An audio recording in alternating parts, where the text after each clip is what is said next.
I want all of you to be able to understand what exactly is in play here.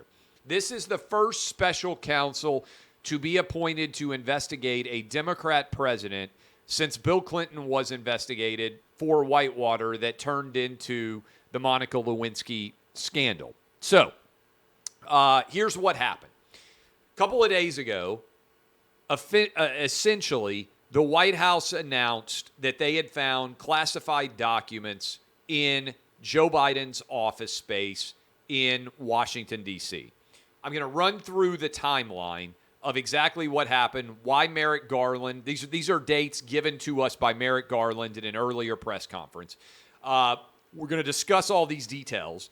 Then we'll talk about what the special counsel appointment means, where I think all this is leading. So, Merrick Garland told us that on November 2nd, that is about 6 days before the midterm elections, there was the discovery made of classified documents inside of Joe Biden's office space in Washington, D.C. On November 4th, according to Merrick Garland, the National Archives was notified that these classified documents existed.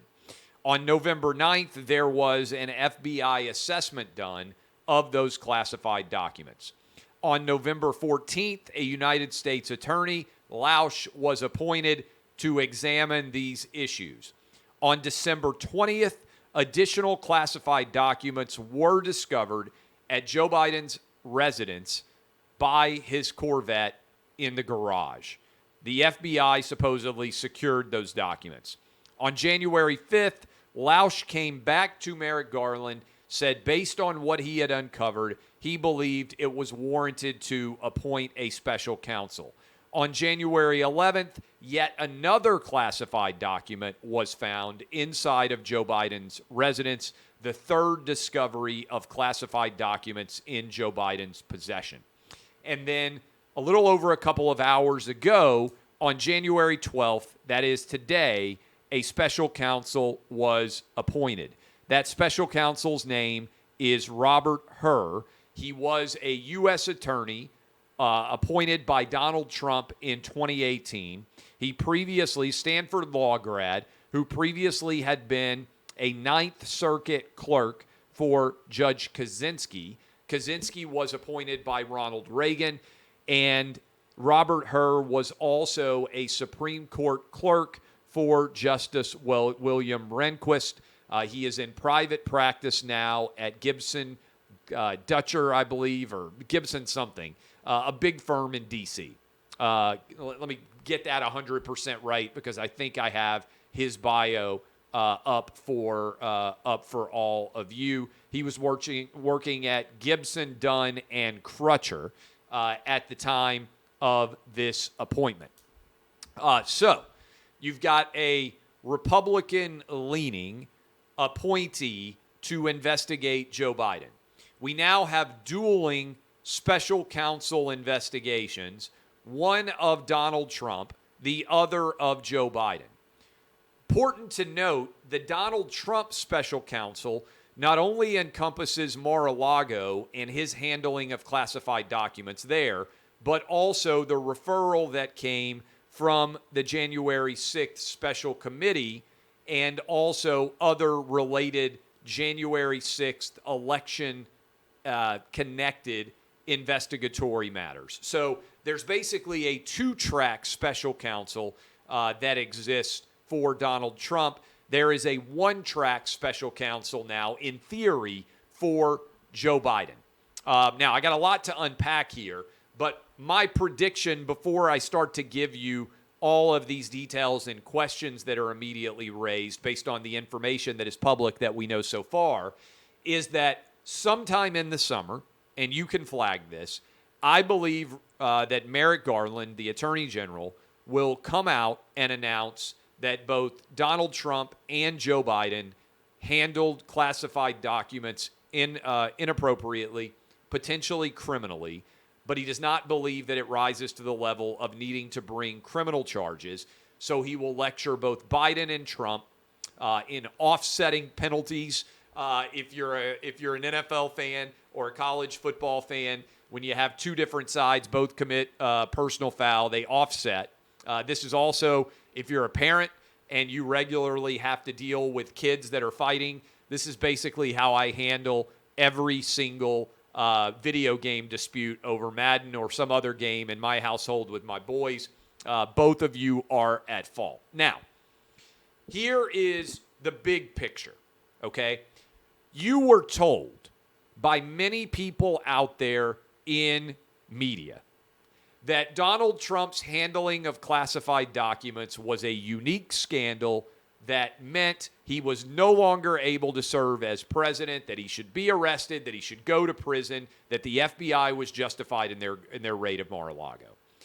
Now, you even had those same people when the initial documents, classified documents, were discovered in Joe Biden's private office. They even trotted out the usual suspects in the apparatus to say, oh, this is no big deal. This is how these documents should have been handled. This is nothing like what happened with Trump. And then you had what I believe will be seen as a disastrous admission by Joe Biden earlier today that actually the classified documents were in his garage beside his Corvette. Most Americans understand that the garage is the last place you put something that you really care about. The garage, in terms of documents, is like the way station on the way to the garbage, right? If you really care about a document, you at least keep it inside of your house, okay? So the fact that Joe Biden had these documents out in his garage beside the Corvette is an embarrassment. It's actually far worse in terms of storage than anything related to how Donald Trump was handling documents. Because I've been to Mar-a-Lago a couple of times. In order to get into Mar-a-Lago, you have to get wanded. You have to watch past multiple security. This was under lock and key. This idea that you can just walk around Mar-a-Lago and just go in and like some people are just going to be able to go through the documents is laughably absurd. Having been there a few times, I can tell you exactly how it goes. They have security. You get wanded if you move around everywhere. Remember, we did our radio show from Mar-a-Lago. So Donald Trump, whether you agree or disagree with him about these documents, had these under lock and key. Also, as if that were not enough, Trump just made the argument that these were declassified documents and they were in his possession. And Merrick Garland decided that that argument was impermissible, and so they had a raid of Mar-a-Lago. Also worth noting that Joe Biden put out a campaign commercial in 2020 that showed him driving his Corvette. This is like a 1960s era Corvette in the garage. And in the background of that video, you can see a stack of boxes.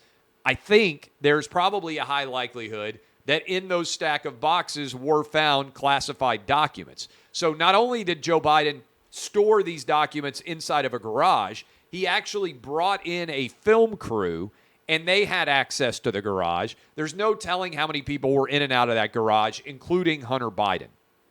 Larger context, okay? So as soon as the Corvette and the garage announcement came out, Joe Biden effectively cut off anybody trying to argue that Trump's storage of classified documents was worse.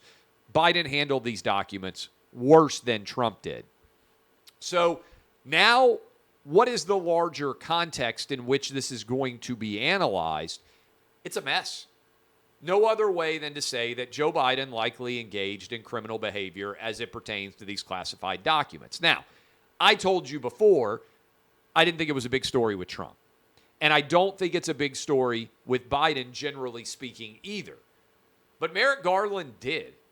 And the left wing in this country did as well when they ordered, again, Mar-a-Lago to be raided by the FBI. So I want you to think about this timeline. According to Attorney General Merrick Garland, on November 2nd, the initial discovery of classified documents was made. On November 4th, the archives was notified. On November 9th, the FBI did an assessment of those documents. This is the timeline provided by Merrick Garland. Why was there not any other documents discovered until December 20th and then again on January 11th? And why, theoretically, was Joe Biden allowed to have his own employees and his own staff review all of the documents instead of having the FBI go in and conduct the investigation like happened with Trump. In other words, between November 2nd and December 20th and also January 11th is a very long time frame under which the Biden regime was still allowed to conduct a search for classified documents. Why did they get that right? And instead of the FBI being called in, Joe Biden got to have his own people review these documents. Who knows what they found? Frankly, who knows what they found and they did not turn over to the FBI or the Department of Justice or the National Archives? It's a big question. Why were there no photographs taken by the FBI like they did in Mar-a-Lago of the classified documents laid out on the ground to be released as a propaganda tool? And why did we not find out? What was the impetus under which all of this information suddenly went public? Maybe it was Republicans taking control of the House, but what do you think this might have been significant in the midterms? Do you think it might have impacted some of the way that people voted if all of our voters had been aware that Joe Biden was going to have his own document scandal associated with classified documents? Again, Democrats made the Mar-a-Lago raid intensely political, and Joe Biden's behavior, Donald Trump's behavior was called a direct threat to democracy as part of the part and parcel of the political elections and their arguments and their message in the midterms. How might things have changed if we had known all about the situation surrounding Joe Biden also having classified documents? Remember as well, Joe Biden lectured all of us as well as Donald Trump that it was unacceptable that anyone could have ever had these documents that were classified in their possession. Joe Biden had these documents in his possession for years. Given that it's been reported that some of these documents were classified and had to do with Ukraine, could Robert Hur, the new special counsel, potentially have to investigate Hunter Biden and his criminal, I believe, behavior associated with Ukraine as a part of this investigation as well? All of that is very much in play. Remember, initially, when the Ken Starr investigation began of Bill Clinton, it focused on Whitewater. Eventually, it turned into an investigation of the Monica Lewinsky affair and the lies associated with it as well. I would just suggest to all of you, this could turn into a much bigger story than it already is. It also makes me wonder, if you had this information, why did it come out in a piecemeal fashion? If I were crisis PR and I were in charge of advising the Biden administration on how to handle news stories and how to cover incidents such as these, you don't want the drip, drip, drip of 3 different revelations surrounding classified documents being found in 3 different locations. You would want to put out one story involving all of these classified documents being uncovered. Why is it coming out in a drip, drip, drip fashion, which is prolonging and accelerating the amount of attention being given to this story? And could it, and this is the biggest question of all, there have been a lot of reports that Joe Biden was preparing to announce his 2024 campaign for president. Could this delay or in some way infringe upon that announcement before all is said and done? All of these really big questions that deserve to be discussed and analyzed in real time. This is a mess for Joe Biden. Remember, the first special counsel appointment since a special counsel was appointed in the case of Bill Clinton. Now, again, I suspect, if I were waving my prediction wand, I suspect that sometime in the summer, before we get into the primary season and before we get into the real political essence of the battle for the Republican and Democrat nominations, that Merrick Garland will come out, that he'll conduct a Christopher Wray-like lecture. If you remember, when Hillary Clinton and the emails and the investigation, that wagging finger no reasonable prosecutor basically would bring these charges. I suspect that this will end up happening for both Biden and for Trump as it pertains to classified documents. But it's worth calling and pointing out that Democrats tried to turn the classified document scandal of Donald Trump into an existential threat to our democracy. And if that's the case, then certainly the same standard should be applied for Joe Biden. And Democrats would have argued that impeachment and removal from office was necessary if Trump were in office and these classified document scandals had arisen.